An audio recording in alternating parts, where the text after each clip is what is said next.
Hello and welcome back to SNC1W. Today we will be progressing through Unit 2, Lesson 4.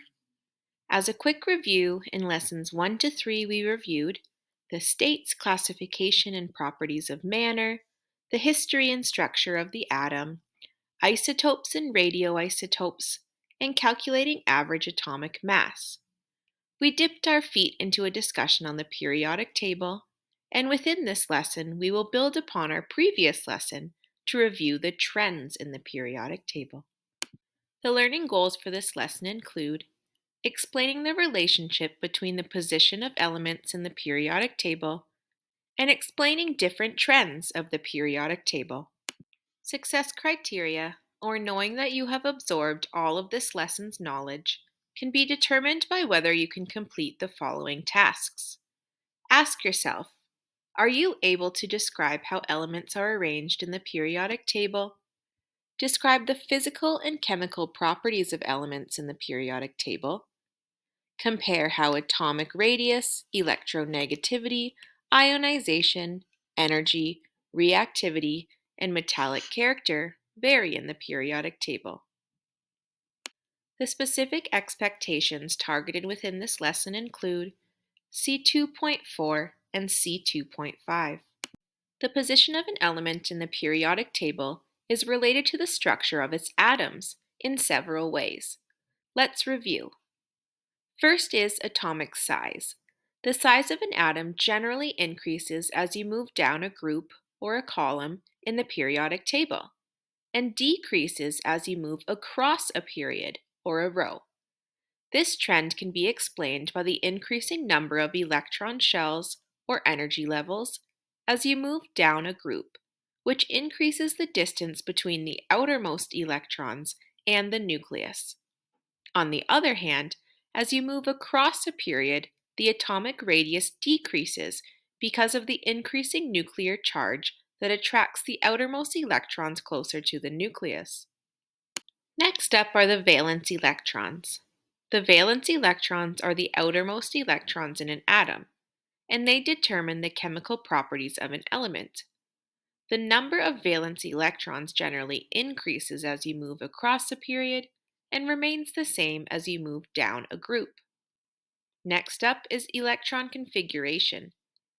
The electron configuration of an atom determines its chemical reactivity and the types of chemical bonds it can form with other atoms.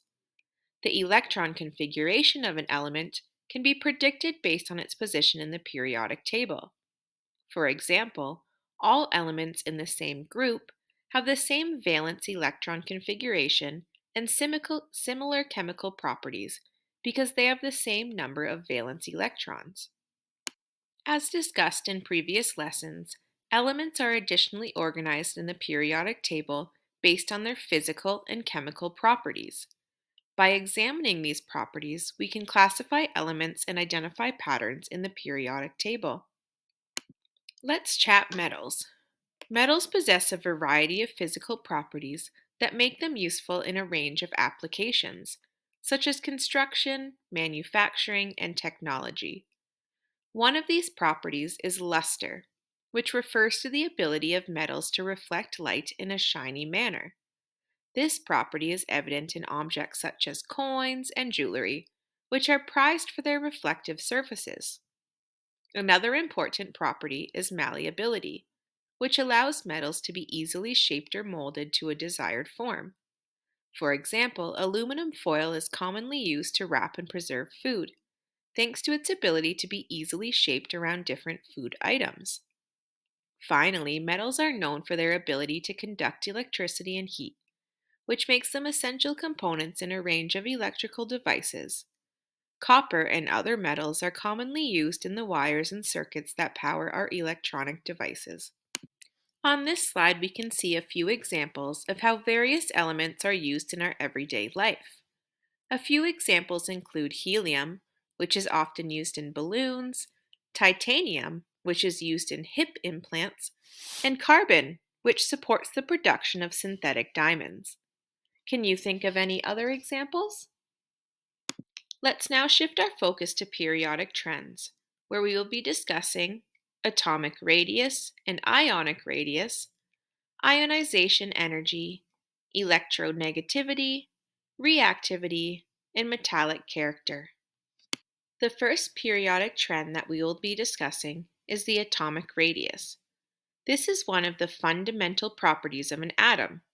It is defined as the distance between the nucleus and the outermost electron. The size of an atom is determined by its atomic radius. The atomic radius increases as you move down a group in the periodic table due to the addition of new energy levels. On the other hand, the atomic radius decreases as you move across a period in the periodic table due to an increase in the number of protons in the nucleus. The atomic radius plays an important role in chemical reactions as it determines the amount of space available for other atoms to bond with it. The atomic radius trend is one that we discussed briefly in the previous slide. The trend of atomic radius varies according to the group and period in the periodic table. Specifically, when moving down a group, the atomic radius increases, again just due to the filling of electrons into orbitals that are farther away from the nucleus. This leads to weaker attraction. Conversely, when moving across a period from left to right, the atomic radius decreases due to the addition of more protons and electrons into the same energy level. This results in a stronger attraction and a smaller size. Understanding these periodic trends is crucial for predicting the properties and behaviors of different elements in the periodic table. Ionic radius refers to the size of an atom when it has become an ion by gaining or losing electrons. The ionic radius can differ from the atomic radius due to the change in electron configuration and the resulting change in the attraction between the nucleus and the outermost electrons. Generally, a cation, or a positively charged ion, will have a smaller ionic radius than its corresponding neutral atom. This is because it has lost electrons and therefore has a smaller electron cloud. Conversely, an anion, or a negatively charged ion, will have a larger ionic radius than its neutral atom, as it has gained electrons and thus has a larger electron cloud. The size of the ionic radius can have important implications for the chemical and physical properties of the ion, such as its reactivity and ability to form bonds with other ions. Metals and nonmetals have different tendencies when it comes to losing or gaining electrons. Metals have a larger number of protons than electrons, which results in more attraction between the positively charged nucleus and the negatively charged electrons. This means that when metals lose electrons to form ions, their ionic radius becomes smaller than their neutral atomic radius. On the other hand, nonmetals have a larger number of electrons than protons, which means that there is not as much attraction between the nucleus and the electrons. When nonmetals gain electrons to form ions, their ionic radius becomes larger than their neutral atomic radius. The ionic radius trends refer to the pattern of changes in the size of ions in a given group or period on the periodic table. Generally, the ionic radius decreases from left to right across a period and increases from top to bottom within a group. This is due to the increasing positive charge of the nucleus and the increasing number of energy levels. However, there are exceptions to these trends, particularly for transition metals and ions with different oxidation states. Understanding these trends can be useful in predicting the behavior of chemical reactions and the properties of materials. Ionization energy is the amount of energy required to remove the outermost electron from an atom. This energy varies depending on the element and its electron configuration. The ionization energy tends to increase as you move from left to right across the periodic table and decrease as you move down a group. This is because the atomic radius decreases from left to right, making the outermost electrons more tightly bound to the nucleus, and increases from top to bottom, making the outermost electrons farther away from the nucleus, therefore being easier to remove. The ionization energy plays an important role in chemical reactions, as it determines the ease with which an atom can lose or gain electrons and form chemical bonds. The trend of ionization energy is an important concept in chemistry. As discussed in the previous slide, when you move down a group on the periodic table, ionization energy decreases. Again, this is because atomic size increases, which means there is less attraction between the outermost electron and the nucleus. As a result, it becomes easier to remove an electron. On the other hand, as you move across a period from left to right, ionization energy increases. Again, this is because atomic size decreases, which means there is more attraction between the outermost electron and the nucleus. As a result, it becomes more difficult to remove an electron. Additionally, it's important to note that metals tend to lose electrons while nonmetals tend to gain electrons. Understanding these trends can help predict the chemical behavior of elements and their compounds. Table 10.4 illustrates ionization energies of the third period elements. Group trend. As you can see, as you go down a column, ionization energy decreases and atomic size increases. In regards to the periodic trend, as you go across a period from left to right, ionization energy increases while atomic size decreases. Electronegativity is a fundamental concept in chemistry that refers to the ability of an atom to attract electrons towards itself.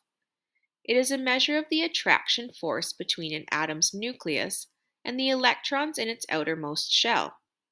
The electronegativity of an atom is influenced by several factors, including the number of protons in the nucleus, the distance between the nucleus and the outermost shell, and the shielding effect of the inner electrons. The higher the electronegativity of an atom, the more it attracts electrons towards itself. This property is important in understanding chemical bonding as it determines the type of bond that forms between two atoms. The group trend again refers to the trend in electron affinity as you move down a column in the periodic table. This trend is due to the increasing atomic size, which reduces the attraction of electrons to the nucleus. As a result, the electron affinity decreases as you move down a column. On the other hand, the periodic trend refers to the trend in electron affinity as you move across a period from left to right. In this case, the electron affinity increases due to the decreasing atomic size, which causes the electrons to be more attracted to the nucleus. Therefore, the electron affinity increases as you move from left to right across a period. Understanding these trends can be helpful in predicting the behavior of elements and their chemical reactions. Reactivity refers to the likelihood of an atom to undergo a chemical reaction. In the case of metals, they tend to lose electrons when they react. This results in a positive charge. The reactivity of metals is determined by their ionization energy, which is the energy required to remove an electron from an atom. The lower the ionization energy, the easier it is for metal to lose electrons, and thus the higher its reactivity. On the other hand, nonmetals tend to gain electrons when they react, which results in a negative charge. The reactivity of nonmetals is based on their electronegativity, which is the measure of an atom's ability to attract electrons. The higher the electronegativity, the higher the reactivity of the nonmetal. Therefore, understanding the reactivity of both metals and nonmetals is essential in predicting and understanding chemical reactions. Metals are a group of elements with unique properties. One of their most notable characteristics is their ability to be easily shaped or malleable, and many of them are also ductile, meaning they can be pulled into wires. Additionally, metals are excellent conductors of both electricity and heat, which makes them useful in a variety of applications. Another distinguishing feature of metals is their shiny appearance, which is due to their ability to reflect light. When examining the periodic table, it becomes apparent that the metallic character of an element changes based on its location. Going down a column, the metallic character increases due to a decrease in ionization energy. On the other hand, moving across a period from left to right, the metallic character decreases as ionization energy increases. This means that elements on the left side of the periodic table tend to exhibit more metallic properties, while those on the right side are more likely to behave like nonmetals. Today we extended upon the previous lesson to explore trends in the periodic table. Next week we will shift our focus to Niels Bohr's model of the atom. That's all for today. Bye for now.